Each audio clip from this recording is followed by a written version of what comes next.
Man to Men is for men like me. My name is Luke Harbor. I'm from Plano, Texas, and I'm a junior at the University of Oklahoma. I hope you enjoyed this episode. This is Man to Men, the audio journal for Christian men who live faithfully and lead courageously.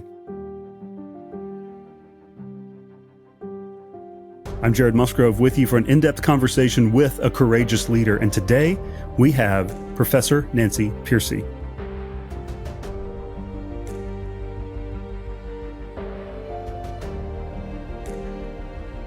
Her latest book is The Toxic War on Masculinity, How Christianity Reconciles the Sexes. We're going to be talking a lot about the ideas and what she has researched and shared in that book today, but you should also check out her earlier books. They include Love Thy Body, answering hard questions about life and sexuality. They include The Soul of Science. One of my favorites is her Saving Leonardo, and then one that was foundational to me in my own intellectual and Christian development was her book, Finding Truth. She has won 2 ECPA Gold Medallion awards with How Now Shall We Live, who was co-authored with Chuck Colson, and For Total Truth. Her books have been translated now into 19 languages. For her day job, she is a professor and scholar in residence at Houston Christian University. And even as a former agnostic, Pearcey has spoken at universities such as Princeton, Stanford, USC, and Dartmouth. She's been quoted in the New Yorker, Newsweek. She's been highlighted as one of the top 5 women apologists by Christianity Today, and she's hailed in The Economist as America's preeminent evangelical Protestant female intellectual. Professor Pearcey, welcome to Man to Men. Thank you. Thanks for having me. It's wonderful to have you. I had shared a little bit, but I want to share with our listeners too. When I was a junior at the University of Oklahoma studying journalism and broadcast, I was being met with a lot of secular ideas and really was just trying to learn, how do I be faithful in this environment as a believer? How do I articulate my ideals, and how do I need to think about just some of what's coming at me? And I had 2 sources given to me. They said, you need to go read some Francis Schaeffer. We'll talk about him a little later on in the show. And you need to get this brand new book by a woman named Nancy Pearcey called Total Truth. And I've got our YouTube viewers will be able to see my copy up here. And if you take it, I have just got it marked up from those days and just look back and see so much of the Lord's faithfulness to me. So I have been a recipient and a learner from your work for a long time. It's wonderful to have you. Thank you. Thanks for letting me know. I really appreciate that. Well, let's start with the good news. We're going to talk most about your newest book that released last year, The Toxic War on Masculinity. And what I love is there's a lot of good news in there that I want our listeners to hear first here, and then go check out the book at Amazon or wherever else you pick up the books. You'll see it all over the place. But starting with the good news, people often accuse evangelical Christian men of being oppressive patriarchs who are always prone to abuse. But you make the surprising claim in the book that these men actually test out as having the lowest levels of abuse and divorce. Can you share more about that?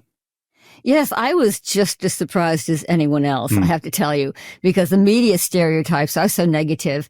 And I'll give you just one example. It was easy to find more, but here's one example of the co-founder of the Church Too movement, which followed the Me Too movement, said the theology of male headship feeds the rape culture that we see permeating American Christianity today. And so what happened is social scientists were listening to these accusations and saying, but where's your evidence? You're making these charges, but where's your data? And so they went out and did the studies. And in my book, I quote about a dozen different studies that all found, like you said, that Christian men who are actually committed and attend church regularly test out as the most loving and engaged husbands and fathers. They interview the wives separately, by the way, which is important. Yes. And they interview the wives, and the wives test out as reporting the highest level of happiness with the way their husbands treat them. Evangelical fathers spend more time with their children, 3.5 hours more per week than secular men.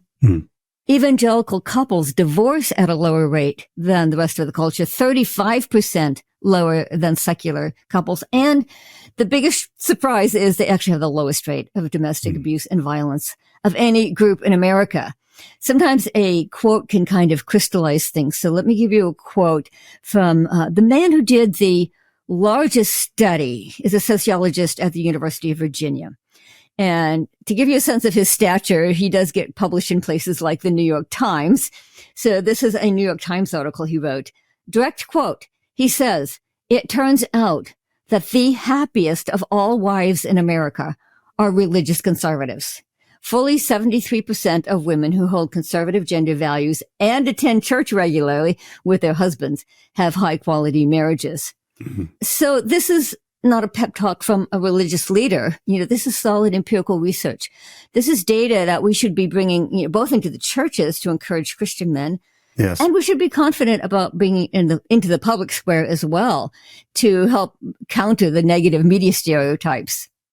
Yes, absolutely. And that's some of those stereotypes are what I'd like to talk further with you about. And you do discuss in the book. The book says that men are being torn between, as I recall, two competing scripts for masculinity. What are those scripts? How can we be aware of them? Yeah, so this was also a sociological study. And by the way, I put it at the front of the book. And the reason I did, here's a little background, is that it was the most controversial book I've ever written, which surprised me. So I always run a lot of reading groups on my books, right? I want to rub off the rough edges. And so when the participants would tell their friends and family, we're going through a manuscript on masculinity, invariably the first question was, whose side is she on? With that tone. Wow. And so I put more controversial than even Love Thy Body? That's what surprised me, because Love Thy Body covers topics like abortion and homosexuality and transgenderism. And I really thought that would be more controversial. But masculinity is actually a bigger trigger word than even that. And by the way, men tended to assume that a woman writing a book on masculinity would be a male-bashing feminist. And more progressive types tended to assume I was an angry, reactionary culture warrior. So I put this study at the beginning of the book to sort of overcome that initial suspicion. Because what he found, this is a non-Christian sociologist, but he's very well known in his field and gets invited to speak all around the world. And so he came up with a very clever experiment where he would ask young men two questions. First, he would ask them, what does it mean to be a good man? If you're at a funeral and in the eulogy, somebody says he was a good man, what does that mean? And the sociologist says all around the world, young men had no trouble answering that. They would immediately start listing honor, duty, integrity, sacrifice, do the right thing, look out for the little guy, be a provider, be a protector, be responsible. And he also said in countries with a Christian background, they would often say it's part of our Judeo-Christian heritage. But I thought it was fascinating because it wasn't just the Christian nations. Apparently this is just inherent. This is universal. This is men made in God's image who know intrinsically that their unique masculine strengths are not given them, to get whatever they want and to run roughshod, to just ride roughshod over other people, right? But to provide and protect. But then he would follow up with a second question. The sociologist would ask these young men, what does it mean if I say to you, man up, be a real man? And the young men themselves said, no, that's completely different. That means be tough, never show weakness, win at all costs, suck it up, play through pain, be competitive, get rich, get laid. I'm using their language. And so the sociologist concluded that young men themselves feel torn between these two conflicting scripts, that they do know what the good man is. And I think that's wonderfully encouraging, that this is innate, this is universal. But they do also feel a tension with a lot of the cultural scripts out there, which highlight very different traits, right? And if they get disconnected from a moral ideal, they can slide into what we now consider toxic traits of entitlement and dominance and control. But I do think what the study shows us is that there's a much better way to approach these issues, because because men don't respond well to being called toxic, right? Nobody No. would. So is there a way to tap into their innate universal knowledge of what it does mean to be the good man? Can we support it? Can we encourage it? Can we affirm it? And that gives us a much better, much more positive way to approach these issues. And you've mentioned several times here, you do in the research in the book, because this is what the research bears out, that church involvement, church attendance is one of those environments. Can you flesh that out a bit more for our listeners? Yeah, that was really crucial. It turns out, well, the first pushback I always get is, but haven't we all heard that Christians divorce at the same rate as the rest of the culture? And so the sociologists actually went back to the data and they made that crucial distinction between men who attend church regularly and nominal Christian men. And these are men who, in a survey like this, might check the Baptist box, for example. Right. But who actually don't attend church, or rarely, if at all. It's more of a cultural background, family background. And these men test out shockingly different. They fit all the toxic stereotypes. Their wives report the lowest level of happiness. They spend less time with their kids. They divorce at actually a higher rate even than secular men, 20% higher than secular couples. And the real shocker is that they have the highest rate of domestic abuse and violence of any group in America. I will quote Brad Wilcox again, this time in Christianity Today. He wrote an article and he said, direct quote, "The most violent husbands in America are nominal evangelical Protestants." And so this is the challenge to the church or to any Christian organization, I would think, is that on the one hand, how can we encourage the men who are doing well? Because they don't know this yet. This material is not out in the public arena yet. I had to go digging in the academic literature, academic journals to find these studies.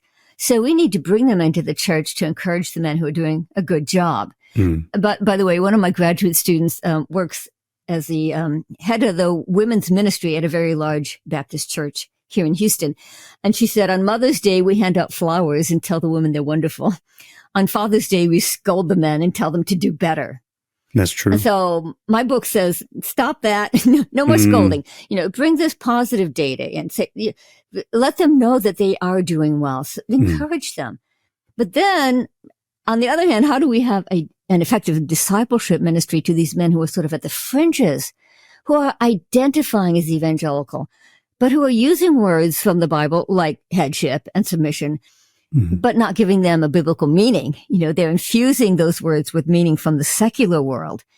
And yet they don't, they feel religious justification because they can use religious words. So that, I think, is a huge mission field that churches need to understand what, they're up against something, that, and sheer numbers. Here in America, we have a lot of nominals, more so than in other countries. And so we have to realize that, they are in many ways the source of the negative stereotypes that are out there in the secular world. Yes, but not the full story. It's interesting. We began this talking about two competing scripts for masculinity. There's also two competing narratives about Christian men as well. That's fascinating to me. One of the things, Professor Pearcey, that we see a lot just in our work at Beta Upsilon Chi. I have also and continue to be a church pastor now for nearly 20 years. One thing that I have seen within the church and also in higher education is that men tend to be falling behind. We see it in the employment numbers too. You talk about some of this in the book. Health and even life expectancy is just continuing to trend downward for men. Why are people ignoring these very real problems, particularly that men face today? We've seen all of the statistics. I'm thinking even of the loneliness epidemic that the Surgeon General blockbuster report came out last year. So falling education, employment, health, loneliness, life expectancy. What can we do? Well, again, I too hear this from my students. Here's what I hear from the female students. Well, men still make it to the top. They still end up being the CEOs, the Fortune 500 companies, the Hollywood screen producers, the presidents, the prime ministers. And what that has done, it has blinded people to the fact that on average, men are doing much worse. That's maybe the top 1 to 5%.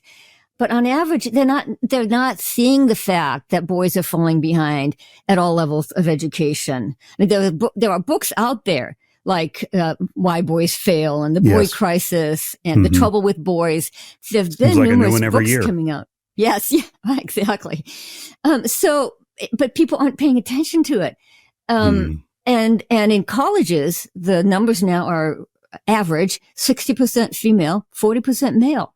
Yes. And by the way, some colleges are quietly doing affirmative action to attract more men.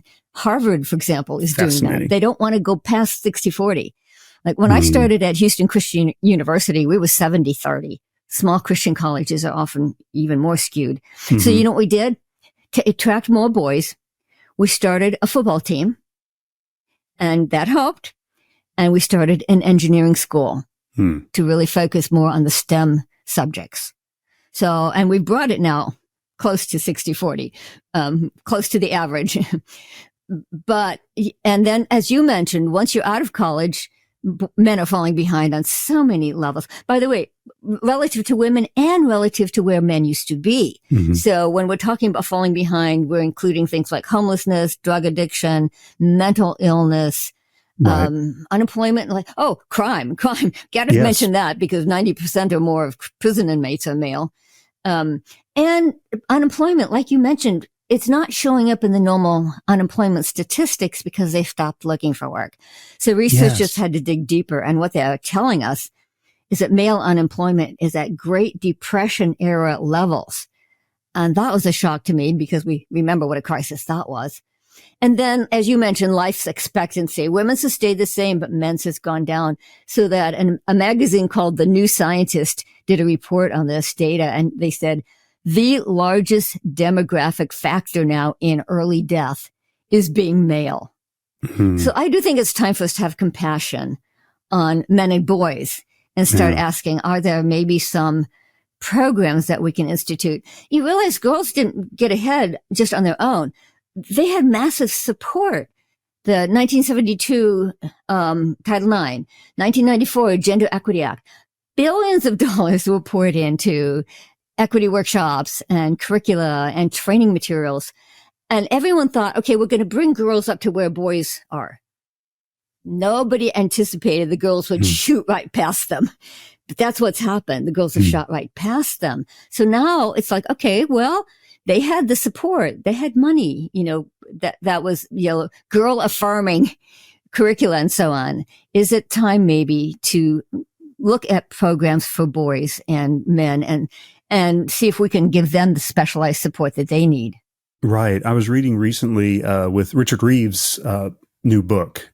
He was talking some about this, that the programs that we've tried so far to set up for men tend to fail.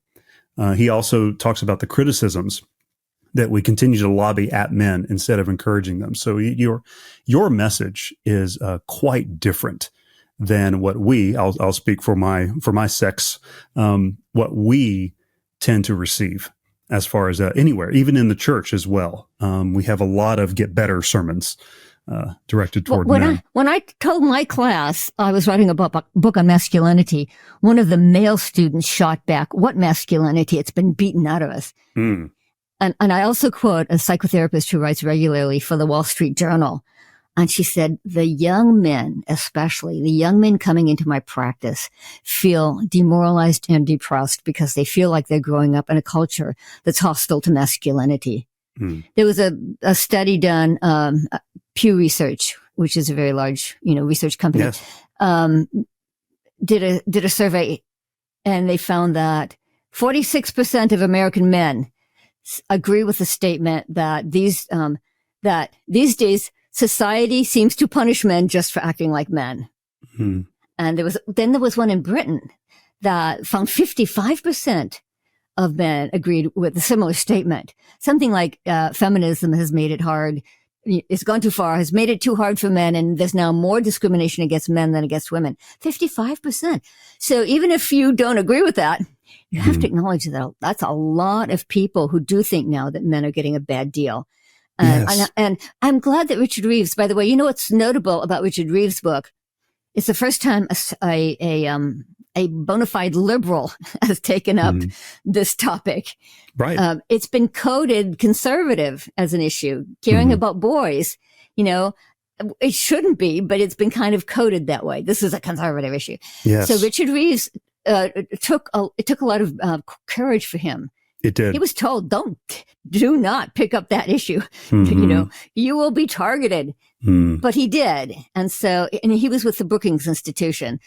So I think that the main significance of his work is that it represents for the first time somebody who is liberal picking up this topic and saying, those of us who are on the left need to care about this. He's even left Brookings, by the way, and started his own organization.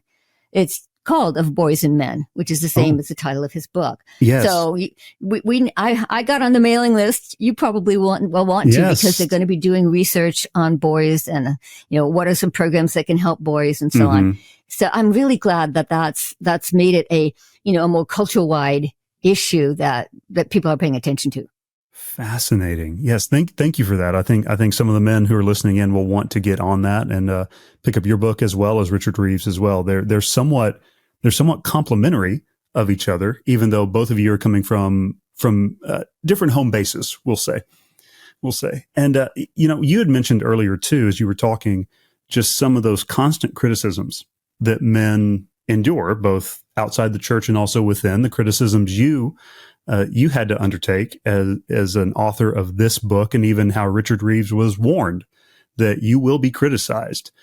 You write about this in The Toxic War. You say that the criticisms of men actually began much earlier than most of us think, or maybe even remember. Where did this idea of toxic masculinity come from? What is the etymology and history behind that? Yeah, it's interesting because most people assume it was the 1960s, second wave feminism. And when I started looking into it, I found it started much further back. I was surprised at how early some of this negative language started. It really started with the Industrial Revolution, because before that, men worked alongside their family all day, their wives and children, and especially their sons, right? Their sons were virtually apprentices on the family farm, the family industry, the family business. And so the role for men, the masculine virtue, was defined in terms of their caretaking role, their responsibility for the family. Even the word authority had a very specific meaning back then. It meant you were not supposed to look out for your own interest. You were the one responsible for the interest of the whole, or the common good, which was the word most often used back then. So you, as a husband or father, you're responsible for the common good of the whole family. So how did we lose that? Well, the Industrial Revolution took work out of the home. And of course, men had to follow their work out of the home into factories and offices. And for the first time in American history, they were not working with people they loved and had a moral bond with, their family members, but they were working as individuals in competition with other men. And that was a very different environment. So already in the 19th century, you see people begin to protest that men were losing that caretaking ethos, that they were becoming egocentric, self-seeking, greedy and acquisitive, to use the language of the day, turning their career into an idol. I'm surprised how often that word was used back in the 19th century. They're turning financial success into an idol. And by the way, part of the reason for that is, in fact, American society was secularizing. And so it was true that some men were saying, okay, the primary connection is no longer to the church, but to the job. And you see, what happened is that there was a large split between the public and the private realm. When most household manufacture, economic production was done in the home, there was not a sharp public-private split. But after the Industrial Revolution, there grew up these large factories and businesses and financial institutions and universities, and of course the state. And people began to argue that these large public institutions should be operating by scientific principles, by which they primarily meant value-free. In other words, don't bring your personal values into the public realm, which is what we still hear today. Yeah. And since it was men who were primarily getting that secular education and working in that secular environment, they did become secular earlier than women did. And so that's another reason that men began to be criticized in the literature of the day, because they were not following biblical principles as closely as they used to. In fact, historians tell us there's a huge increase in crime, drinking, gambling, gang activity, prostitution. It's sort of traditional male vices. Sometimes they will chalk it up to things like urbanization, but it really was secularization. Yes. It was that society was losing its hold on biblical ethic.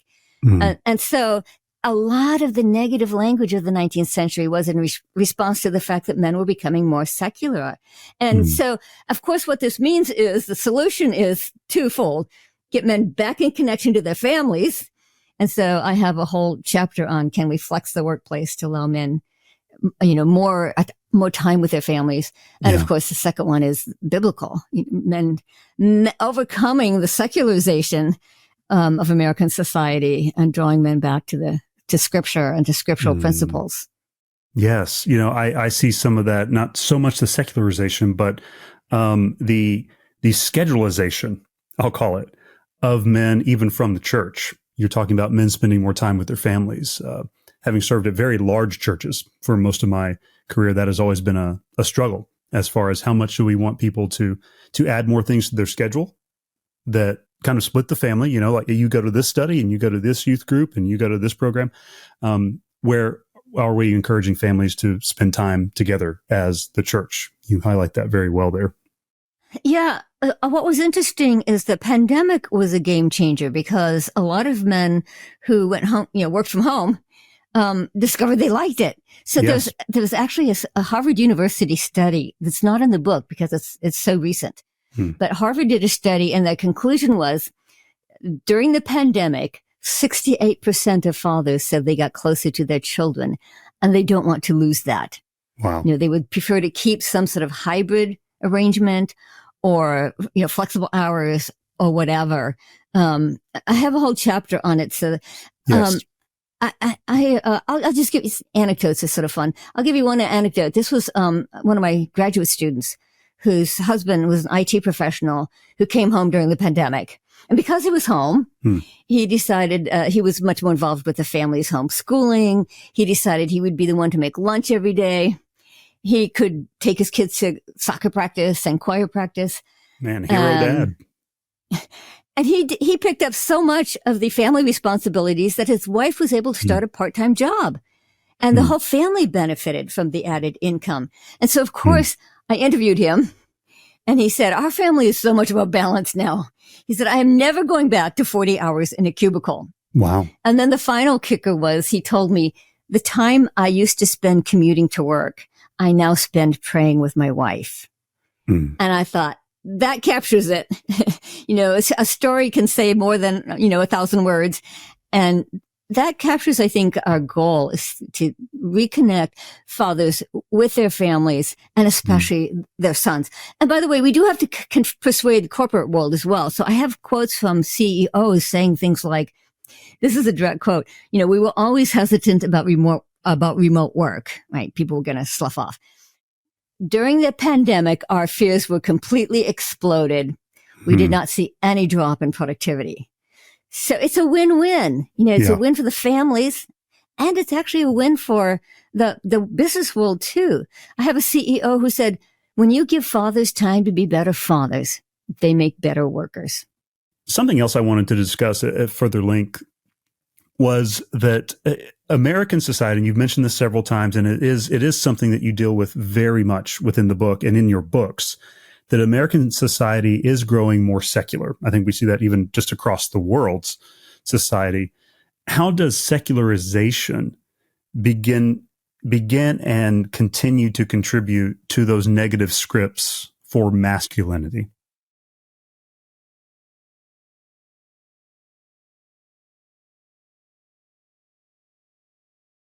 The secularization of the masculine script. But the one I like to focus on is the rise of Darwinian evolution, because most people are surprised by that. They think, that's a matter of science, right? But actually, the social Darwinists began to say that the men who came out on top in the struggle for survival would be ruthless, brutal, savage, barbarian, and even predatory. So instead of urging men to live up to the image of God in them, they started to urge men to find their authentic masculinity by tapping into the beast within, as they put it, with your animal nature. And so this had a huge impact on concepts of masculinity. By the way, Darwin also did think that women were intellectually inferior to men. So Darwin had some direct responsibility for that as well. Yes. But social Darwinism is still alive and well today. It has a new label. It's called evolutionary psychology. But the writers are saying the same thing. There's a best-selling book called The Moral Animal. The author said the human male is a possessive, oppressive, flesh-obsessed pig. Telling them how to have a good marriage is like giving Vikings a booklet on how not to pillage. And I thought, really? You're going to say this is just the human male? And he's not the only one. There was an older book that was just reissued called Men in Marriage. And he too says the male nature is irresponsible, addiction prone, sexually predatory. And a man's deepest yearning is not for wife and children. His deepest yearning is for the motorbike and the open road. The male group escape to a primal mode of predatory and immediate gratification. Oh my. And I thought, really, this is the message you're giving men, that this is your true nature? No, do you see the intellectual roots of the Andrew Tate phenomenon? Yes. They're listening to these messages and saying, okay, yeah, that is the natural male nature. Andrew Tate, fast cars, fast money, fast women. He's out there persuading a lot of young men that this is the natural, who we are intrinsically, who men are intrinsically. And I think it's very important that as Christians, we give men a critical grid to stand up against that, because I got an email from a former graduate student who's now teaching at the high school level. And she said, all my male students are fans of Andrew Tate. They're even using Andrew Tate quotes in the yearbook. Oh. And I asked her, where do you teach? She said, at a classical Christian school. And I put this on Twitter, and I immediately heard from from other teachers saying, oh yeah, my fifth graders. Hey, even my fourth graders. They all know who Andrew Tate is. So I think it's important that in an age of these very powerful online influencers, it's more important than ever that we get a biblical, healthy view of masculinity out there that we're teaching young men. Let me give you one more, because a Christian man just told me about another online influencer who's growing in popularity. Like I said, a Christian man told me about him. He likes this guy. Yeah. His name is Myron Gaines, and he's been heralded in the New York Post as the new Andrew Tate. And his tagline is, I help men transform from simps into pimps. And he says, all marriage, all relationship between the sexes is basically prostitution. All men are Johns, all women are whores. That's from his book. So all that to say, there's tremendous pressure for young men who are reaching out for masculine ideals, masculine, role models.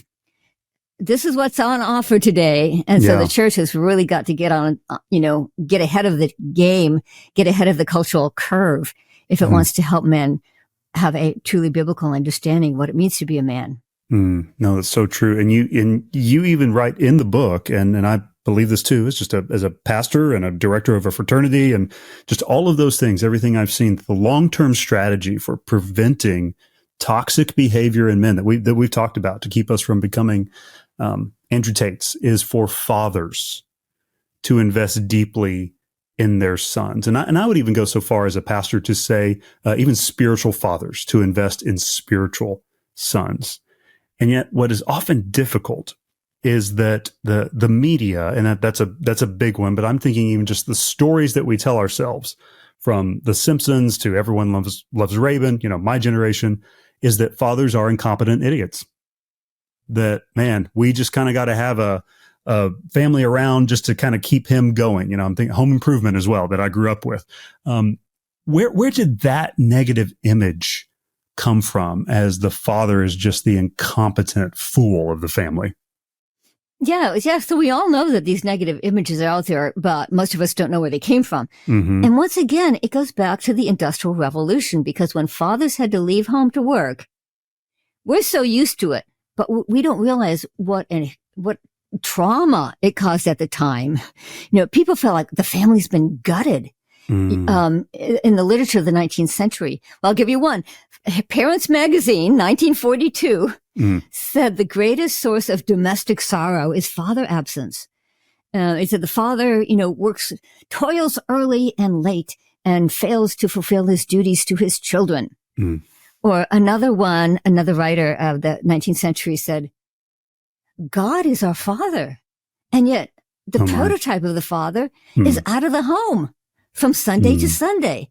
Remember, they didn't have Saturdays off yet. But, a historian writes, for the first time in American history, boys experienced an identity crisis. That term became popular later, but he said, this is when it happened. Boys were no longer growing up with a day-to-day role model of what it meant to be a man. Another writer says, a sociologist says, boys were cut off from the world of adult men. Not just their father, but of course, if their father's gone, they kind of cut off from the whole adult world of men. A psychologist of the day, the leading psychologist of the 19th century, said, never before has the American boy been so wild because their fathers were no longer supervising them, and so half-orphaned. I love that phrase. He says that our boys are half-orphaned because, the fathers aren't there anymore. They've been, as you put it, they've been left to female guidance in home, school, and church. And so there was a huge outcry at the time that the family, has just lost its center. And we need to recover a sense of what a dramatic time it was, as we seek to say, well, today, 40% of American children live apart from their natural father. It is the highest rate of single parenthood in the world. Oh my. What a thing to be the highest at, right? Single parenthood. Most of those kids see their fathers rarely, if at all. And so you're right. I think that church's response should be, on the one hand, really maybe some training on fathers, how to be better fathers. One thing that surprised me when I was researching this book is that most churches don't have men's groups. I just assumed they did because they all have women's groups, but actually a large number do not even have men's groups, let alone maybe some specialized groups like how to be a better father. And I also talk about what you just said about spiritual fathers is, I would love to see churches start having ministries to fatherless boys, a ministry to fatherless boys. It's wonderful to emphasize the importance of fathers. Oh, and by the way, let me give you another study on that one too, because this was a very highly regarded study. It was 35 years, longitudinal study, won all kinds of awards.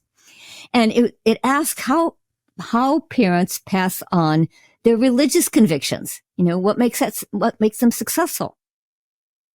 And they found two surprising things. On the one hand, they found that fathers matter more than mothers. And my female students say, well, that's not fair. I was going to ask what the female reaction was to that. Yeah. Yeah. I say, I'm sorry, it's a fact. I mean, mothers do have an impact, but numerically speaking, if the mother's a strong Christian, she has less of an impact. If the father's a strong Christian, it has a much greater impact. But the second thing that they found is it depends on the quality of the relationship. In other words, if the father is a moral exemplar, a pillar of the church, perfect theology, but he's perceived as cold, distant, and authoritarian, his kids won't follow him. They will not follow him. And so, I've seen that. Yeah, exactly. And so have I. I start the book with my story where I had an abusive father, and all of us kids left the faith. A few of us, like me, have come back. We all left the faith. So yeah, I have seen it personally. But what that means is that fathers have influence whether they want to or not. They have to face the fact that it's like I tell my female students, it is a fact that fathers have influence. And by the way, this was interesting to me that a secular study found something similar. They were looking just more narrowly at what brings up masculine boys. What does it take to raise a masculine boy? And they found the same thing. There's a whole book on this study. And they said, actually, the masculinity of the father doesn't matter. Whether he's more gentle or more macho. Right. Doesn't matter. What matters is the quality of the relationship. If it's a warm, loving, close relationship, the boy will have a secure, strong sense of masculinity. And so whether you're getting it from the Christian side or the secular side, they're both saying that the father's warm, loving relationship with his son is the most important thing. Oh my. We have listeners, Professor Pearcey, from collegiate men up to retirees. And so what are some practical steps that you see that men can take, maybe even starting with our collegiates? And I know you spend a lot of time with college men. What can they begin to think about and to do that you've seen in your research and your experience? What can they begin to think about and to do to become this kind of father, even before they become married and have children? One thing that I come back to in the book 3 or 4 times is the cultural mandate. Not everyone even knows what that means, because I think most men feel that the church is calling them, when it calls them to be more spiritual, it means go to church more, right. Sign up for this class and pray and worship more. Yeah. Mm-hmm. And it's a fairly narrow, it's a sacred secular split, right? It's a fairly narrow understanding what the spiritual life is. I think that's one reason that men are not, the men are not as drawn to Christianity. The average congregation in America is 60% female, 40% male. So what's the cultural mandate? Well, it goes back to Genesis. It's pre-fall. So it's telling us what humans were like, before the fall. God has created the universe and the animals and plants. He creates the first human couple. What is the first thing he says to them? He tells them why he created them. What's your purpose? Yes. And in the streamlined languages of Genesis 1, we can kind of unpack this. Be fruitful and multiply and subdue the earth. Well, be fruitful doesn't just mean have a nuclear family. Right. Because anthropologists tell us all the social institutions grow out of the family. So it becomes an extended family, a clan, a tribe, a village, a nation. Yes. And also in social institutions for particular purposes. You need a state, you need a church, you need a school, you need a marketplace. And so it's this very rich understanding of part of men's calling is to build up the social institutions that constitute, civilization. And then the second phrase, harness, subdue the earth, means harness the natural resources. So again, good translation. It starts with agriculture in most cultures, right? Then technology and mining and comes to the point where we are today, right? Inventing computers, composing music. One of my students said, "Oh, come on, composing music." And so I play the violin, and I said, "What's the violin made out of?" Wood. And the bow, horsehair. So all the transcendent beauty that we associate with music starts with harnessing the natural resources of the world that God has created. And so it's called the cultural mandate by theologians because what it means is God's original purpose for us was to create cultures. Right? Yes. Was so that the work we do in the so-called secular realm is part of our service to God. It's part of our obedience to the cultural mandate. And so I think this gives men, especially, a greater scope of sense of, a realm for achievement, accomplishment, and impact that is, I think men perhaps need even more than women. The cultural mandate would give churches a much richer vision to inspire men, than the standard sort of sacred secular split tends to do today. Yeah. How can fathers become more involved with their sons or their daughters? We focus on men, and rightly so for the nature of our conversation today, but there are daughters involved too. How can fathers listening in here be more involved with their sons and daughters as you've seen in your research? Well, one of the questions you did send ahead of time was to talk about my experience. So maybe I'll start there. Yes. Yeah, we can go ahead and go into that. With the negatives experience, because I do put this in the front of my book, that my father was severely physically abusive. And he was one of those types, by the way, who made sure we were in church every Sunday on the front row. So, but he was, I don't know if you know this, but most Scandinavians are Lutheran. It's kind of, it's the state religion. So it's a little bit like all Irish are Catholic. What that means is there wasn't a lot of personal reality to my parents' faith. It was more of an ethnic identity. And so that might be part of the reason. But yes, he would not say, do this or I'll spank you. He'd say, do this or I'll beat you. He was quite open about it. And then he would carry through on his threats, punching. His favorite was the knuckle fist, the middle finger extended slightly to cause a sharper stab of pain. So as you can imagine, all of us kids left the faith, my brothers and sisters as well. And the first thing I did as a young adult was ricochet off into extreme feminism. I read all the foundational books like Betty Friedan and Simone de Beauvoir. And I always had a feminist book on my bedside table. Always. And so then when I became a Christian, I had to sort of rethink, start over from scratch. And as I say in my book, in a sense, I've been writing this book my whole life. Yes. Because it is, that kind of trauma, it is a long-term process of healing, emotional, psychological, spiritual healing. And I was interviewed, by the way, by a Christian psychologist, and he said, well, at least we know you're not writing from an ivory tower. You're writing from the trenches. No, yes. You've been there. So, and that is why I put it at the book, so that people would realize I wasn't writing from some privileged position of, a warm, wonderful, secure childhood. That would make it easy to say men are good. No, This was not easy for me. I had to actually work it through, hey, God has made men this way. For example, in the book, people say, well, what do you think are the differences? So I start with biology. Men are bigger, stronger, faster, 75% greater upper body muscle mass and 90% greater upper body strength. And because of testosterone, they are on average more aggressive, more risk-taking. I put that all at the front of the book and said, these are just the creational givens.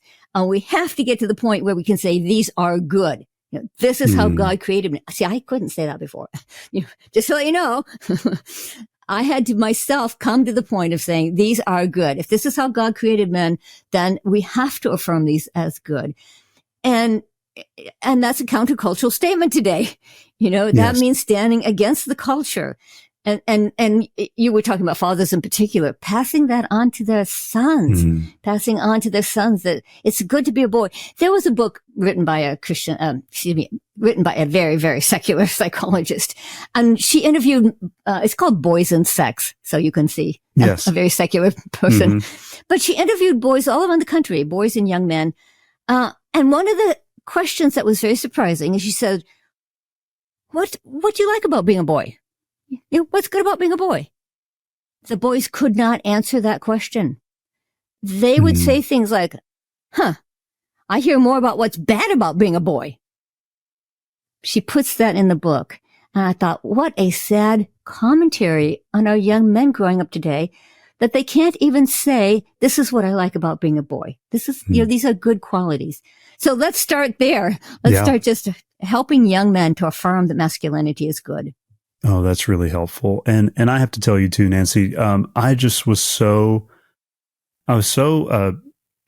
taken, encouraged, and I admired your courage to share that so openly about your family of origin, about your father, just right there in the front of the book. It really arrested my attention. It made me grateful for the grace of God in your own life. And I just admire your courage for sharing what you talk about as both the public and the private man that was your father, and the effect abuse had on your faith journey and some of the directions that you just shared that it took you. I know some of your intellectual and faith development also happened at L'Abri with Francis Schaeffer, and I had shared a little bit about him at the beginning of the show, and just how he impacted me. I know he had a large impact on you, and we even talked as we were pre-gaming that not as many people read him as we wish they would.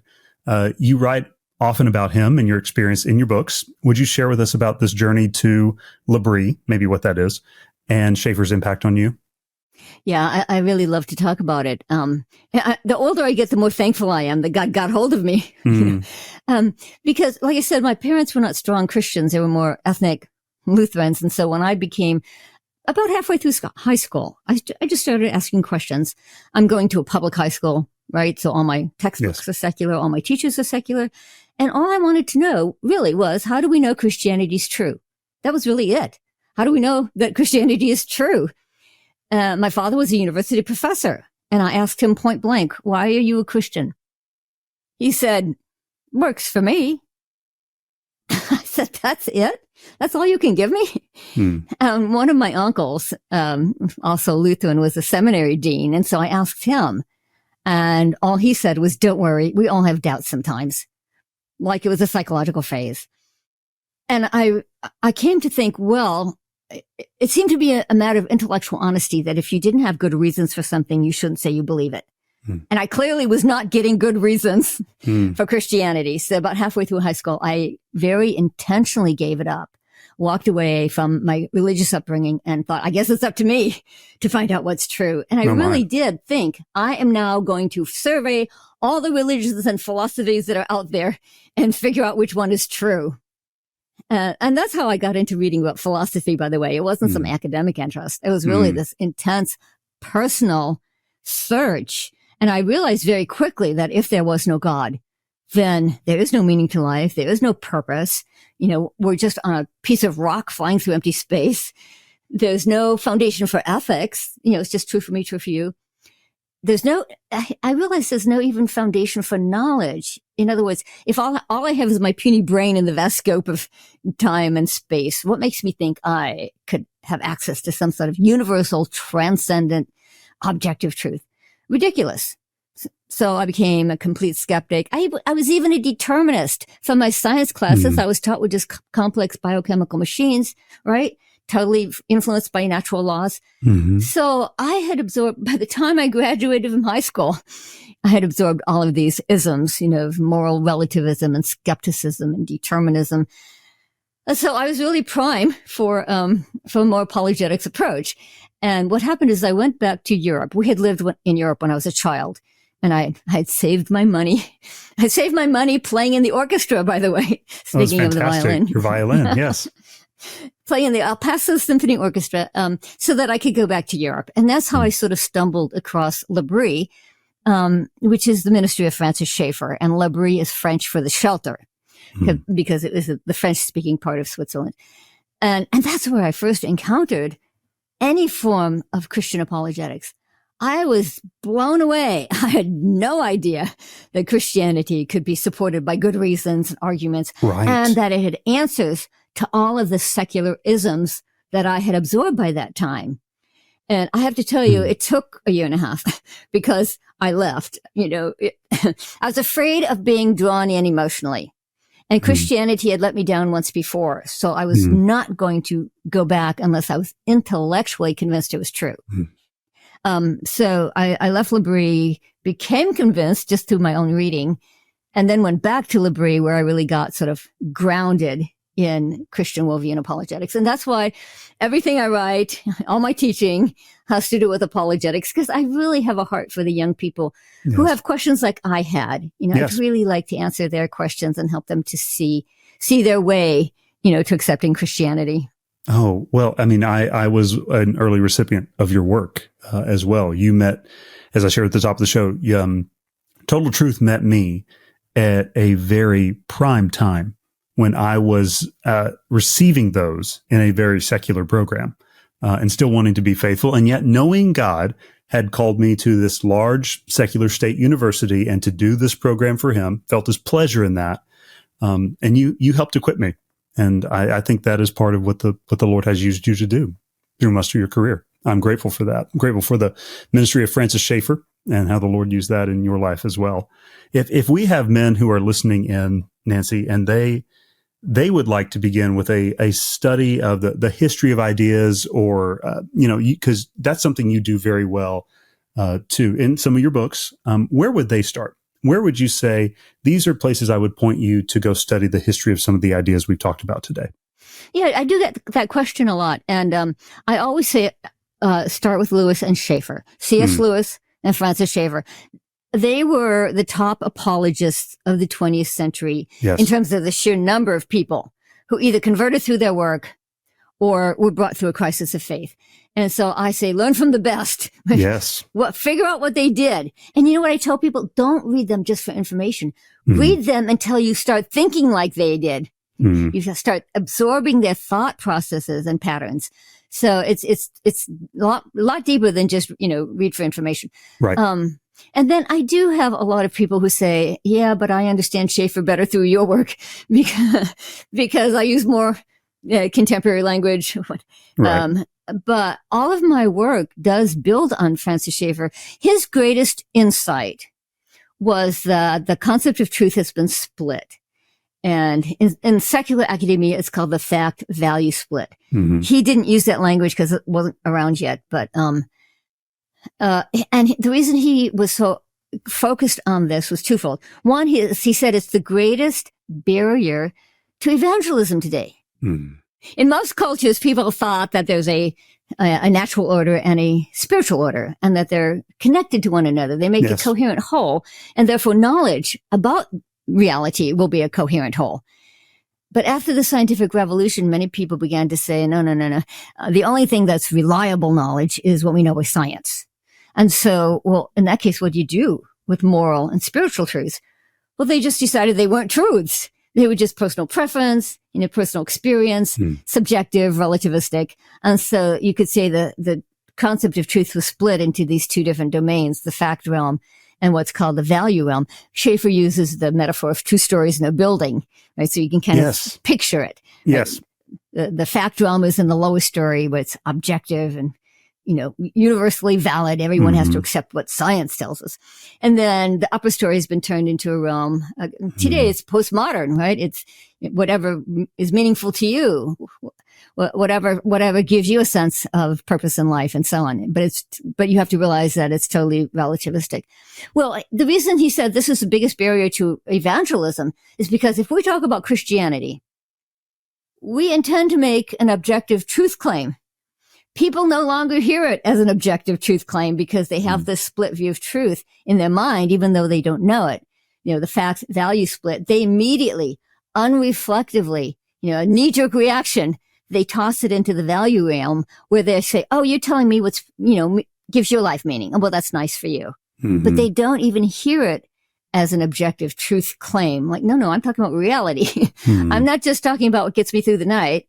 Christianity is a claim about reality. Use that phrase, we are reality-based people. Yes, and as Schaeffer said, he called it true truth. He found he had to sort of emphasize, I don't mean the culture's notion of truth. Right. I mean the biblical notion of truth, which means true to what exists, true to reality. Yes, real reality. I had to use that phrase the other day with someone. I had Schaeffer in my head, and I think there's real reality that we're talking about here. Exactly. And so the reason Schaeffer emphasized it so much is it's a major barrier to evangelism. And then secondly, it's a major reason that as Christians, we fail to construct a truly holistic Christian worldview. We tend to lock Christianity up into the sacred realm. The sacred secular realm is kind of the Christian version of the fact value split. And so we kind of lock up our Christianity into that upper story where it's just about religion. And even as Christians, we often treat it as somehow, well, this is my truth, but maybe it's not your truth. We do. My students really think that way. They constantly talk about Christianity as my truth, but maybe it's not true for my secular friend. So we have absorbed that notion. And as a result, it's the main reason that we don't construct a holistic Christian worldview that covers all of life, including the so-called secular realm. So that split, the split view of truth, is central to what Schaeffer wrote about. And so I unpack it in all my books. If you want to get more detail, you go to, like you said, Total Truth. Total Truth is all about that. Yes. And Saving Leonardo is about how philosophy and the arts also split into two. If your concept of truth is split, it will affect every other area. Yes. So, and Love Thy Body shows how The modern split between the body and the person is again a reflection of that upper story, lower story divide. And it shows itself, just to give you an example, it shows itself most obviously in transgenderism because transgender activists argue explicitly, my body, my biological sex has nothing to do with my gender identity. They've put them into two completely separate domains. And so it's another example of that split view of truth, Yes. Impacting every area of life. Oh, my. Professor Pearcey, I could listen to you for most of the day. And I think some of our men also will be pulled in by what you've shared here today. How can people connect with you, find more of your lectures, and purchase copies of your works? Yeah, thanks. Well, you mentioned earlier Amazon, and of course, everything's on Amazon. Yeah. But if you prefer a Christian organization, christianbook.com. Mm-hmm. And my publisher very kindly revamped my website, so it's fun and colorful now. So come on over to nancypearcey.com, and Pearcey has an extra E, so it's Pearcey, nancypearcey.com. And you can browse my other books. Some of them we've mentioned here. You can browse them. You can read the endorsements. And you can also leave a message. People do leave messages, which I always appreciate. I don't always have time to answer, but I always enjoy reading them. So come on over to nancypearcey.com and say hello. That's wonderful. Well, Nancy, we have loved having you here on Man to Man. Hope to have you back at some point to talk about one of those other books that would be crucial to the way we think about men and masculinity. That would be great. Thank you. Yeah. Man to Men is a creation of Beta Upsilon Chi, the nation's largest Christian fraternity, commonly referred to as BUCS. We exist to equip and empower college men to live faithfully and lead courageously. You can find out more about Beta Upsilon Chi by transliterating our Greek letters and adding a .org. That's byx.org. If you're enjoying Man to Men, this podcast, please subscribe and consider giving to our work with college men across the United States by following the link in the show notes. We are produced, rather well, I might add, by the good gentlemen of the Good Podcast Company. Producer Bradley's at the helm over there. Until next time, I'm Dr. Jared Musgrove with Man to Men.